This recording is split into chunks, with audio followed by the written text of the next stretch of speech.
Des manifestations ces dernières heures dans plusieurs grandes villes américaines pour protester contre l'élection de Donald Trump avec ce slogan « Pas mon président » à New York, Chicago, Philadelphie, Seattle, Portland ou encore Austin, la capitale du Texas. Après l'euphorie du résultat, les partisans du milliardaire new-yorkais attendent beaucoup. Walid Berissoul, vous êtes l'envoyé spécial d'Europe 1 en Caroline du Nord, l'un des États clés qui a fait basculer le scrutin en faveur de Trump.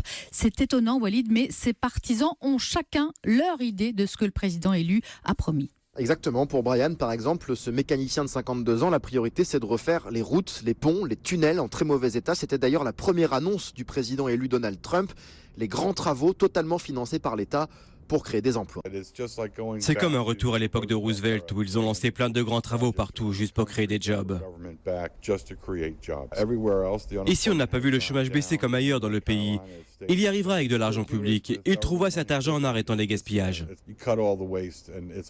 Ou alors en augmentant les impôts, et ça, il en est hors de question pour Daniel, fabricant de cuir à son compte. Dans sa tête, le vote Trump, c'est un vote pour que le gouvernement fédéral, Washington, intervienne le moins possible dans son quotidien.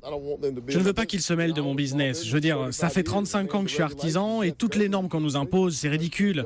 J'espère qu'il va les alléger, comme l'avait fait Reagan. J'espère qu'il fera pareil. J'en suis pas sûr, mais je l'espère.